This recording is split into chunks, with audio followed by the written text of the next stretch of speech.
Bartender, I'm going to tell you something that might interest you while you pour me a Laviano Brandy on the rocks.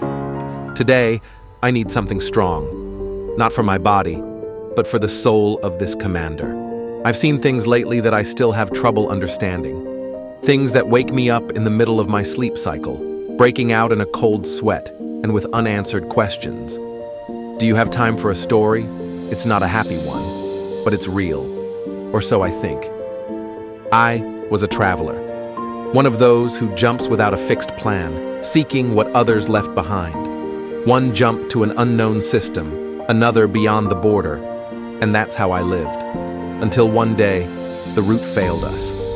We reached Sol Verde, but the jump took us into the void, literally. No planets, no seasons, just space and silence, so much so that I could hear your heart and a terrifying buzzing.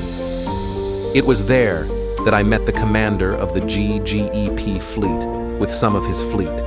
We found ourselves in the nothingness of that system. We didn't know how we got there, but there was something else, an object floating in space. It wasn't human, it wasn't a Thargoid. It had a will of its own. It was alone, as if waiting for us. From then on, something changed. Our memories began to blend. Some dreamed of things they didn't experience. Others remembered battles that never happened. And all of us, we all began to see Raxxla in our dreams. She spoke to us, or so we thought. We fought the Titans for 2 years. One of them launched a devastating EMP pulse at us. It shut down everything, but it left a hidden message. It took us months to decipher it. It was a pattern, a frequency, a call. Since then, we haven't slept the same. Since then, I've been undergoing treatment at exobiology with experimental treatments. Since then, rumors began to spread that our fleet was full of alpha strain users, the onion strain, that we worked with the Alliance, trafficking special or rare materials, but that's not true. We don't transport that garbage. We were just explorers, until we happened to look at something we shouldn't have. And then, he disappeared.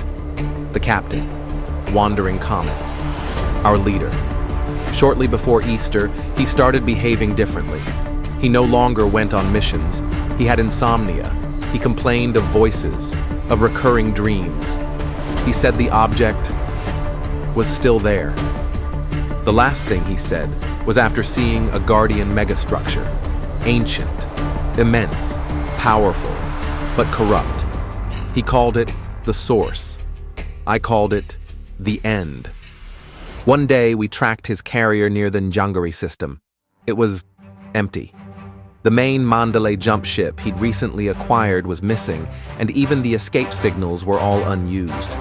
Not a single echo. We asked about it everywhere. Did you see it? The wandering comet? Some said yes, but their faces, blank, expressionless, as if something had emptied them from within. I called his right-hand man, Commander MRO-13. He answered as if he didn't know who I was talking about, as if the comet had never existed. That space, it gives you everything, and then it takes it away. If you see the wandering comet, bartender, tell him his fleet still remembers him, even if the universe has already forgotten him. I don't know what's waiting for me out there.